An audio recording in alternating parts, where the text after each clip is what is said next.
Spoiler warning. The following discussion will contain spoilers. We recommend checking out the movie first, then coming back to hang with us. But if you don't care about that, glad to have you here.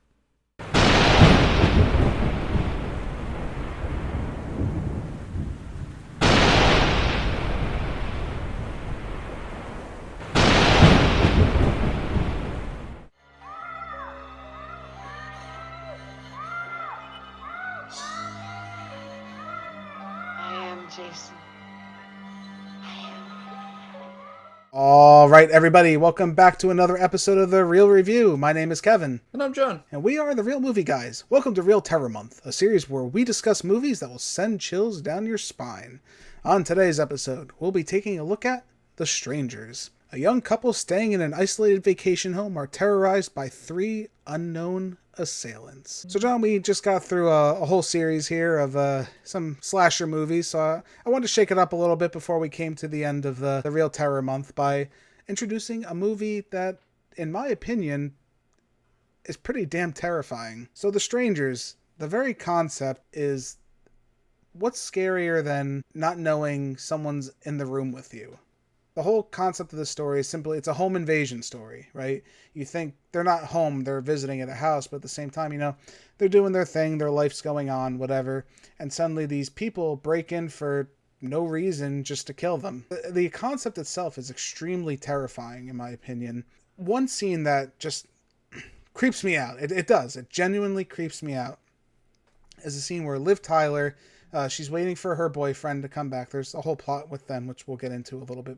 But she's waiting for him to come back, and she's just doing normal things, right? She's just walking around the house. She's like having a cigarette. She's going through the cabinets, whatever. And in the background, you just see a man in a mask. He just creeps into the frame, and he's just standing there.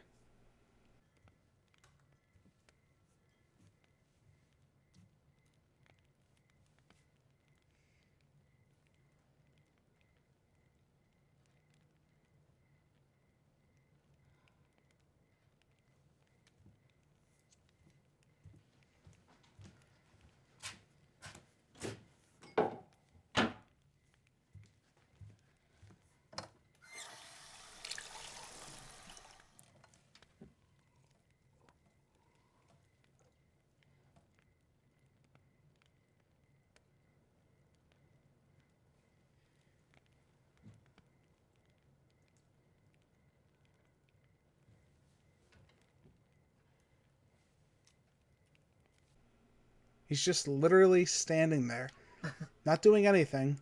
She doesn't know he's there. She's just doing like what anybody else would do, right? Just your normal things, nothing extraordinary or putting her in a weird situation. He's just there for a little bit, and then he creeps back.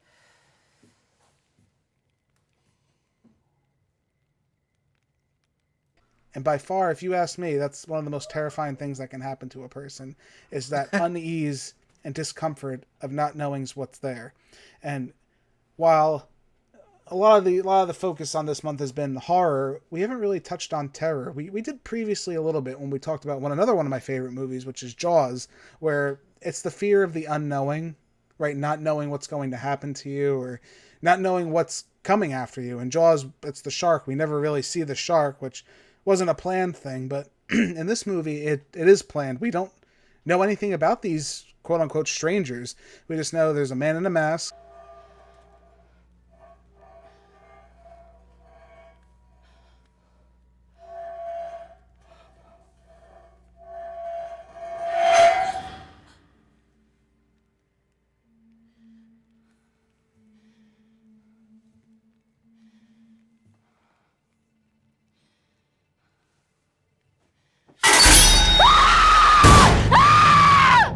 A girl in a pinup girl mask.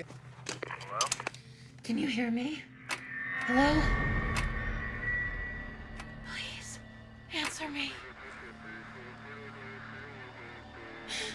Help me. Where are you?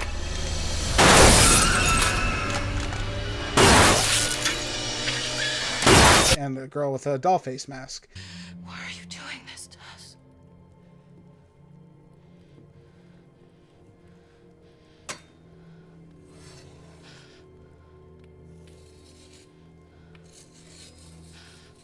and they want to break in and kill this couple. That's all we know. And if you ask me, that's a horrifying concept. Yeah, it's a weird concept. Like And an interesting point of view too it's throughout the movie. to me, it's genuinely creepy. Like there's very few things where I would say I feel uncomfortable, and watching this so many times, it hasn't really lost its effect on me. I would say at times I just feel that unease where you feel like there's something in the room with you, and you look over your shoulder and nothing's there.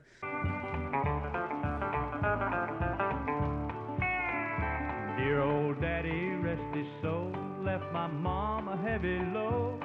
She tried so very hard to fill his shoes, working hours without rest, wanted me to have. But in this case, what if something was there? What if someone was there? What if someone just broke into your house with intention to harm you or your family, and you didn't know? Like, it just came out of nowhere. That's horrifying. That premise itself is extremely terrifying. I like how they put out, like, for this movie, they put out based on true events or something like that, kind of to make it even more, a little bit more edgier and creepier. Well, that's too, funny in a way. too. Apparently, it is based on like an actual case where like a couple was killed and they don't know why and they were never found. Of course, it's glamorized for Hollywood purposes and whatnot, and it's also the oldest running cliche in horror history. I mean, any kind of horror movie. Texas Chainsaw Massacre did it. Blair Witch Project. The Town That Dreaded Sundown. It's a very common cliche where, these are based on true events, because it adds a little something to the movie. And especially this one, if anything, I feel like it does add it, because you can see this happening in real life. At least the early premise. There's some stuff later that you're like, all right, well, we're getting a little carried away here. The main thing that works for this movie is it works in two halves, right? It's kind of like a two-part movie. The first part of the movie is getting to know this couple. They're pretty decent in this movie, I'd say. They play pretty good roles. You have James Hoyt, who's played by Scott Speedman, and then you have Kristen McKay, played by Liv Tyler, who's famously the daughter of Steven Tyler of Aerosmith. If you didn't know that, now you know now. They are going back to their house after a reception, after a wedding, and he proposed to her at the wedding, James, and Kristen assumably said no.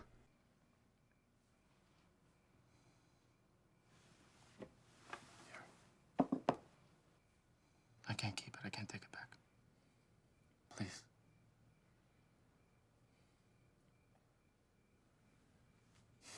Just take it, please. And now it's like super awkward, and they're having this tension. It seems like they've been having a lot of problems. He thought this would fix their problems. So right off the bat, you kind of sympathize for both characters in a way. You feel bad for James because he got shut down, and his life's kind of like, what the hell do I do now? This was kind of my last ditch effort. I'm so sorry it wasn't the way you thought it would be. Really sorry. And what do we do now?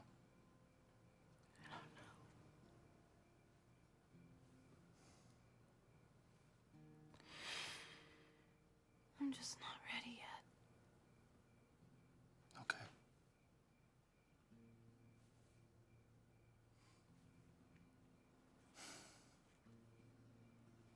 And then Kristen, because she does love him, they play off that pretty well, but she's like playing with the ring, the idea of being with him.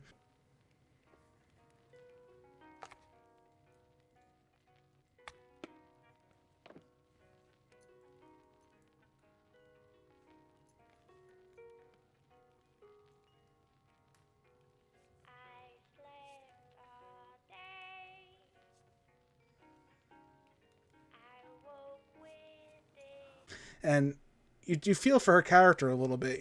She's confused. She doesn't know what she wants. So we don't get much of that in movies where we try to sympathize with the characters or feel bad for them.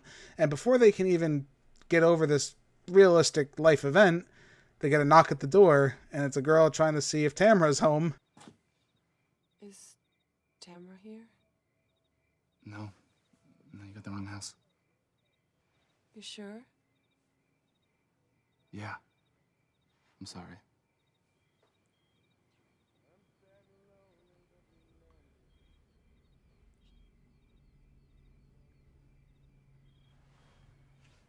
I'll see you later. That was weird. Yeah. And the shit hits the fan at that point, and we turn into this just terror infused nightmare, if you ask me.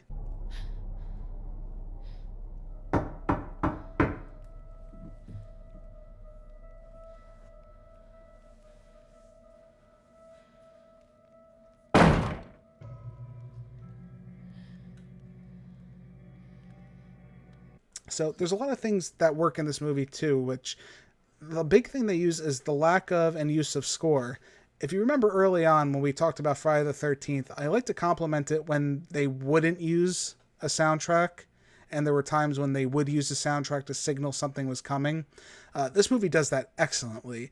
There's a lot of times you don't hear anything besides just the natural sounds of what's going on.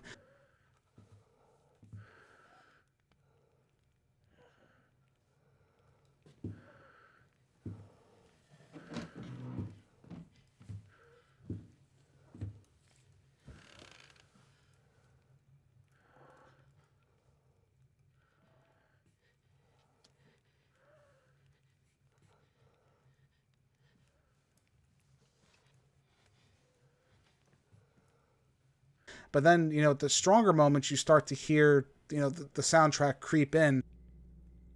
Is Tamara home?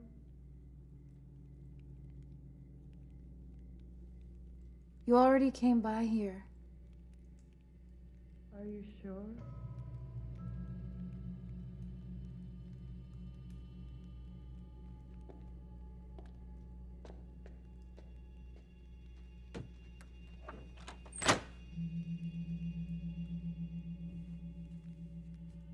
Or they play this one track. It's a very uncomfortable song.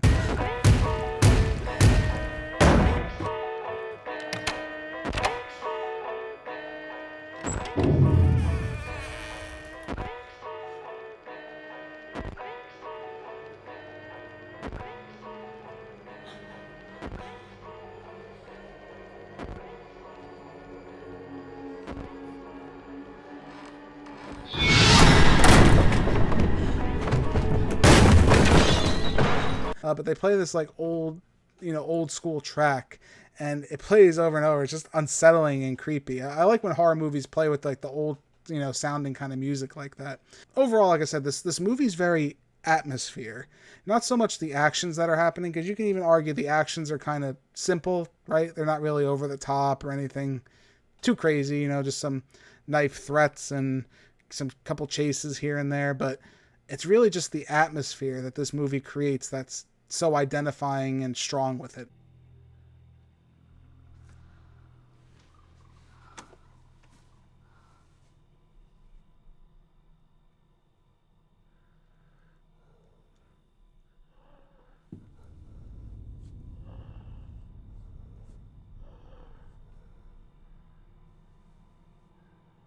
I mean, I just thought the positives were, I liked where the house was located. Like, it was kind of like a little old, out there in the woods kind of area, kind of like no one's around.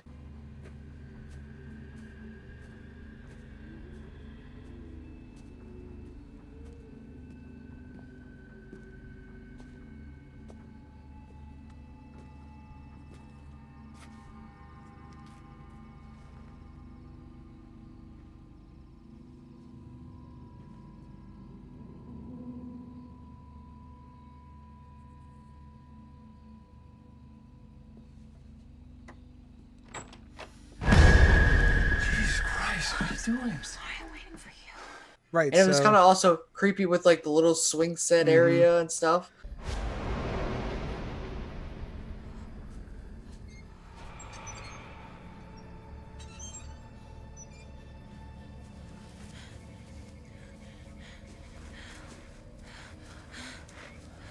I felt like that added like a good kind of creepy vibe to the area and stuff.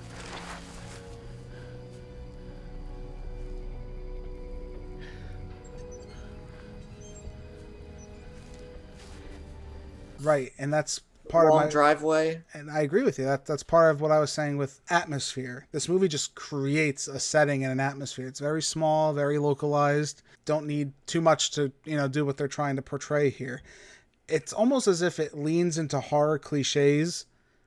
It does. It heavily leans into a lot of horror cliches, but it uses them as strengths, Where a typical movie might say, oh, that's just stupid. It might pop out of nowhere and scare him. This movie leans into that, but like I said, because of the atmosphere, you have so much more anxiety than you would in a normal movie.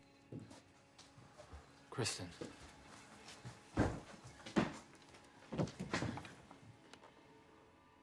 Kristen, what is it? She's watching us.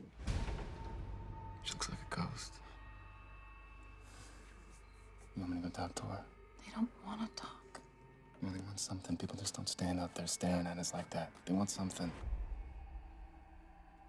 Because, it's just these two people alone and, versus these three people that clearly outnumber them. Well, also, I think it's interesting, too. Like, it at first just seems like the people want to scare the crap out of them. Right. And not necessarily, like, kill them right away. Mm-hmm. Like, they more want to make it, like, a slow, painful process of scaring them in certain ways. It does, right. Like, when she takes away she takes away the battery from the cell phone. Like, they get rid of the cell phone battery and stuff. And it's, like, almost to kind of scare him more, like, when he goes to the store. Because, like, you could think about it, if, like, he went to the store, they could have just killed her right then and there. Right. But they wanted to wait and stuff and make it more scary for her.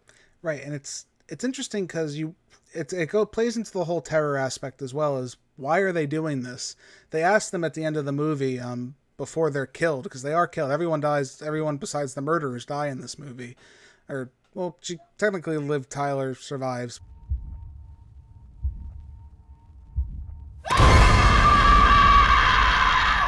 But like I said, they asked them before, like, why are you doing this? And the simple answer is just because you were home. Why are you doing this to us? Because you were home.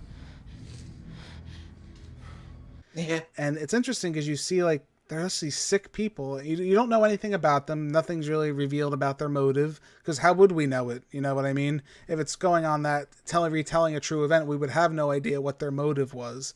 So is there some kind of sick ritualistic way they toy with their prey before they kill them? At the end, I think it's kind of interesting that they take their masks off. Each of the people, you have Man in the Mask, Dollface, Pinup Girl. They each take their mask off, and then each of them stabs one of the couples.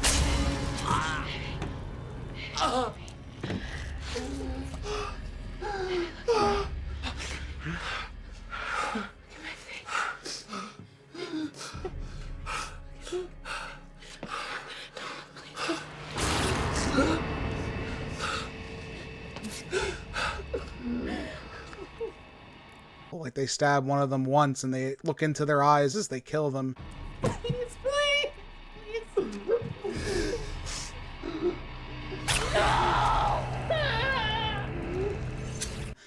It just makes you like, what kind of sick, twisted people are they? Like, is this a religion to them? Is this something? Can I have one? Are you a sinner?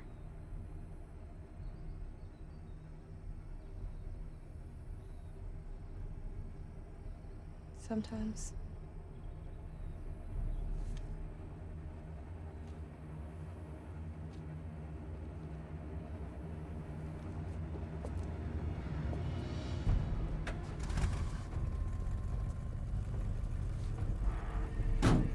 It'll be easier next time.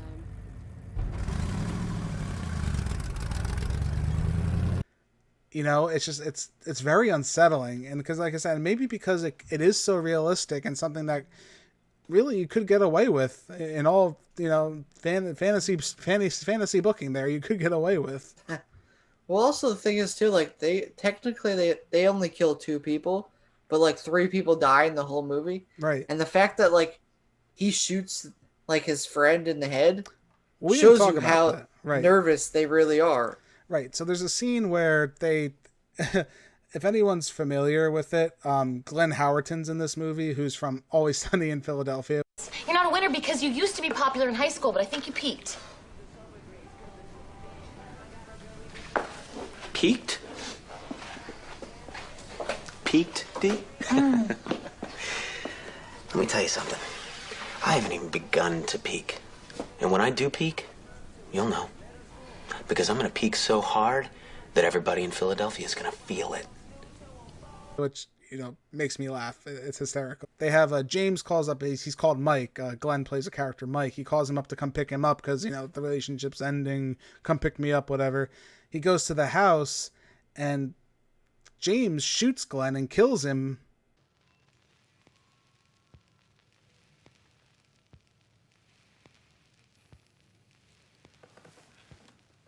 Hello.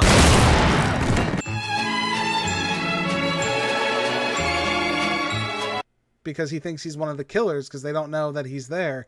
And it was a weird twist, right? You could argue it kind of comes out of nowhere. It is a little different. It's an interesting twist in that movie. I didn't expect that to happen. Well, I also thought it was kind of funny though too. Like he killed him, but he never like kind of killed the other people either.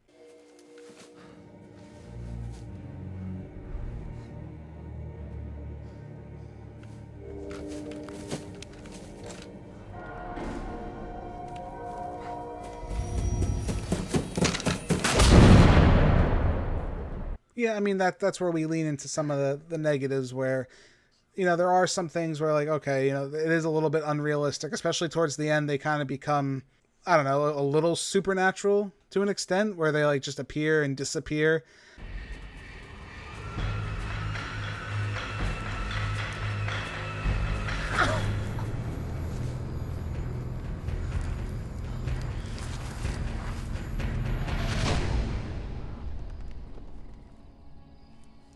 You could argue like that was the use of what they were seeing, like they were using the shadows to escape and we're kind of seeing it from their perspective, so they're not seeing everything super clearly. There's arguments to be made about the vision that you're taking in, but at the same time, when you love a movie as much as you have to acknowledge a fault like that where it's like, all right, well, that's a little too much. I do think, like I said, why I said the whole Mike death was interesting. It was just a random curveball to me, just to have the friend randomly killed in the middle of the movie. I didn't really need that intrusion on such a small story that they were telling, but whatever, that was their choice, so I have to respect it to a degree. A lot of people, I think, the main issue with this movie, and because this movie's not as loved as I feel like it should be, is a lot of people I think are turned off by the slow pace. This movie is a very, very slow burn, extremely slow burn, but yeah, it builds, but it has to be, in my opinion, for the type of story and the type of effect they're going for. They have to build that anxiety, and it does. And to me, they develop the characters early on, so you have that feeling. Well, it could be contrived as being a little extensive. I think it's important to acknowledge it, and it helps me care about their plight later on in the film as well, because we're going from one reality into another reality of fear and terror. So I think it's a worthy build-up. Well, but again, I will acknowledge I could see how it could be construed as being a bit slow and hard to get into, especially for that slow burn pace. The movie, I kind of hinted at this earlier, it flips the switch, if you will. It goes from one movie to another, where we were pretty much a terror, slow boiling movie. We turned into a horror movie of them chasing her through the woods and the girl, everyone being chased and getting out of these situations.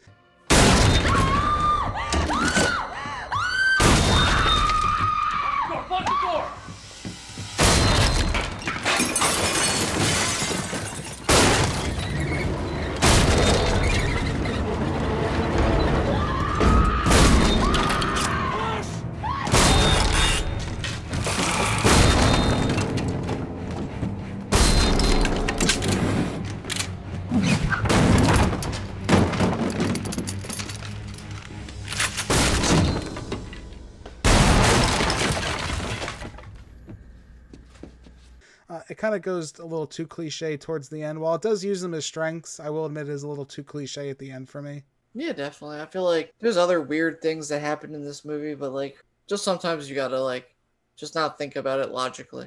Yeah, either. I think that's part of it. It's like, but again, that's part of the director. They have to pick a tone, and you can argue the tone's a little out of place towards the end of this movie.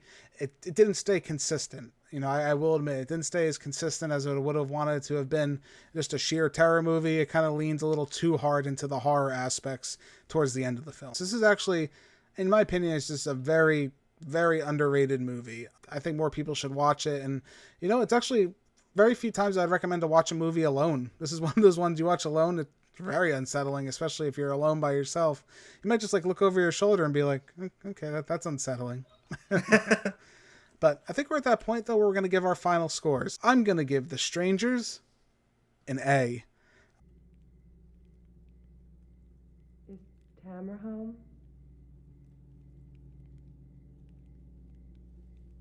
You already came by here.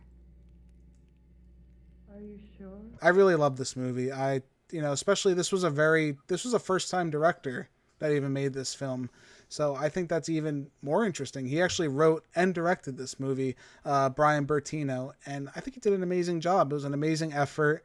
I think the characters themselves have the potential to be iconic, which we'll talk about when we get to the sequel to an extent.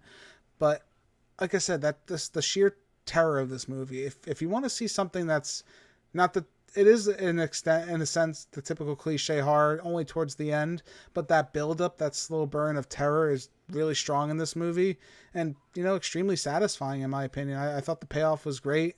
I didn't get a resolution, and I'd argue that's one of the few times in the film where I was happy to not have an answer to what happened. I was completely fine with that ending, and I really enjoyed it. John, where do you stand with this film?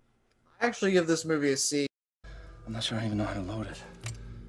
But you said you used to hunt with your dad. No, I never did. It was something that I said. I was decent for what it was, but like you said, like the slow pace kind of got me out of it, but I kind of understood that and everything. Right. But it was just like, I felt like there wasn't enough for me to go on, like, to really enjoy it as much. I felt like very little kills and very, like, maybe too slow and methodical for me. Okay. No, that's interesting. This is I've seen a very polarizing opinions, and, I figured we'd end up on the spectrum of that, so I was kind of happy we came across that. This is one of those movies where you'll see it for different things. If that's your taste in a film, maybe you'll enjoy more of a slow burn. If you're not really into that, I could see that being a big turnoff. I'm glad we're polarized in opinion, though. Sometimes it's good we don't agree. It's always interesting to hear the other side of something, and I definitely see where you're coming from, especially, not enjoying maybe that slow burn as much as maybe myself. Yeah, definitely, and I can understand where you're coming from with your opinion on it, too.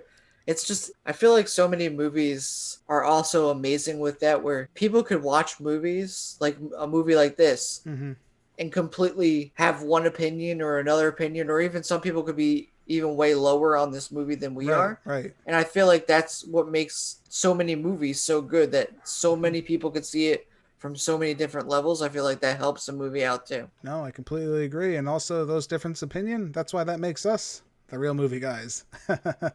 So, John, speaking of the Real Movie Guys, where can you find us at home? Well, you can find us on YouTube, the Real Movie Guys on YouTube. You can we want you to like our channel, subscribe, hit the notification bell so you know when we put up different videos, such as more videos that we've been doing for this terror month. Oh yeah. And also you can find us on Twitter, where we will tweet it. We'll try to interact with you, certain people. We try to just put things out there that maybe you may not find, or that we may find. You can interact with us on there. You can also find us on many podcasting platforms, such as... Yes, for your listening pleasure, we are also available in podcast form at iTunes, Spotify, Anchor, Google Podcast, Overcast, Breaker, Radio Public, and Pocket Casts. Be sure to give us a listen at any of those fine places. If you already are right now, hey, we greatly appreciate it. Just search Real Movie Guys. We should pop right up. Thank you all again so much for joining us for this episode of The Real Review. My name's Kevin. That guy over there, he's John. We are The Real Movie Guys. Real guys, real movies, real thoughts. And don't worry, there are more scares to come as Real Terror Month continues.